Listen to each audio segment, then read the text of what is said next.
Everyone, so as you can see some of my past but recent videos, I've been getting into internet protocol IP cameras. You call them security cameras if you want to, but the price of these things have been coming down over the last several years and the quality has been going up. So they're pretty fun devices to play with. What you're looking at is an inside one from the brand Hikvision. It's a brand out of China that they are an OEM for several different other vendors. They rebrand a lot of things, and basically, anyway, they've become very popular on the market, mainly for an outside one that I also have. But this inside one is the Hikvision DS 2CD2432F-IW. And the big thing about this particular brand is the ones that are most popular are they're at 3 megapixels, which doesn't sound like a lot for a digital camera or anything like that, but for a security camera, that's a pretty impressive quality. It's basically, it has the ability to do more than 1080p, so full HD. It can do 1080p very well at 30 frames per second. It can do above that at basically 20 frames a second. You get into a cropping factor that looks a bit odd, but it can be pretty fun. So this one is kind of amazing in that it basically, let me just read some of the specs to you, alright? So 3 megapixels, it will go to 2048 by 1536 resolution. It encodes in H.264 MPEG. It has infrared up to 10 meters. It has a built-in microphone and speaker, which is very rare for these types of cameras at this price point. It can hold an SD card up to 64 gigabytes in there.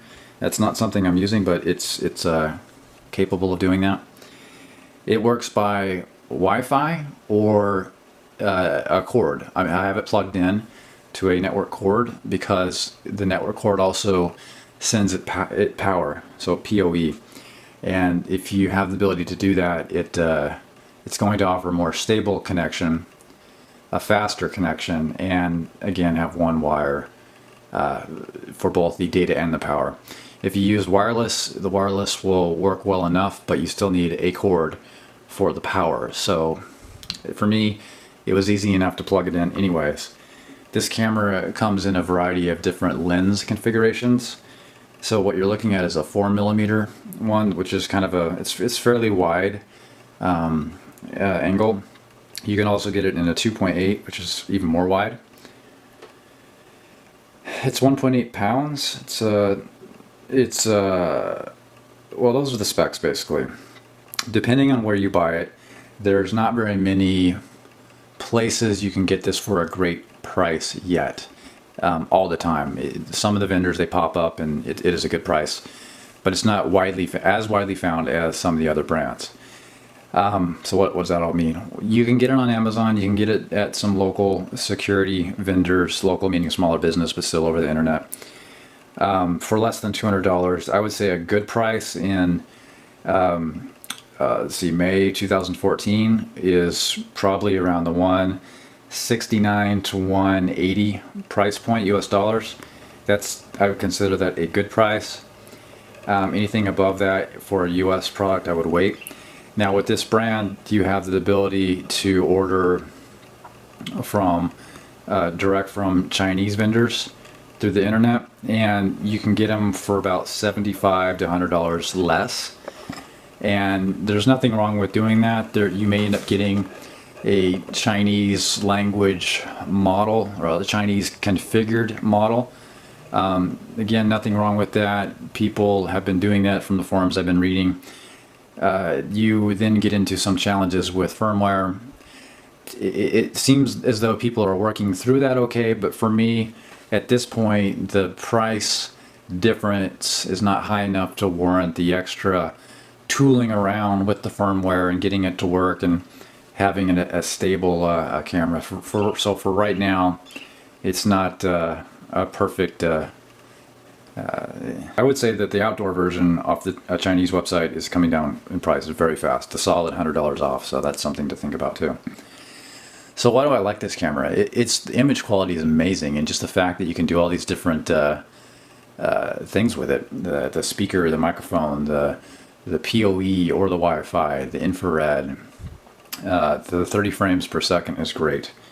I hooked this up to a Blue Iris desktop computer program, and very, very happy with it. Very stable. Couldn't be more happy with this thing. It's very light. I have it attached to the ceiling with Velcro of all things. I don't like to drill a lot of holes. I don't like to damage the walls for a lot of different reasons. But yeah, it's light enough that it's only being held up by some industrial Velcro. If there's any negatives about this camera, I would say that the lights that you see on there that are blinking, you have a solid blue one and you have a little orangish yellow one that's flickering constantly. That can be annoying to people. I have another one in another area, and you know, it's distracting. So you can put, all it is you can put black electrical tape over those things, whatever you can find, a sticker, and that solves the problem, but it is a bit annoying. At night when the, let's see if I can just show you here. At night or when it's darker, you'll see the infrared light come on. Shut off the lights here, see if it comes on.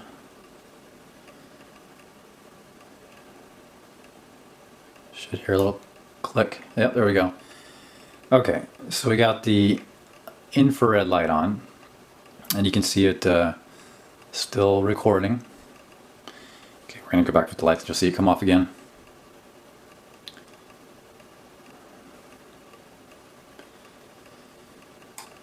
Okay, a little click. Alright, so we're back. Let me show you one other thing, hold on. So I'm going to let you listen to the speaker. There's going to be an echo in here just because of the way I have things configured right now. But here it goes. Test, test, test. Can you hear me? Alright, alright. So just I have the software going on the computer next to me, so it's going to create that echo. But is surprisingly loud and clear and kind of fun to play with.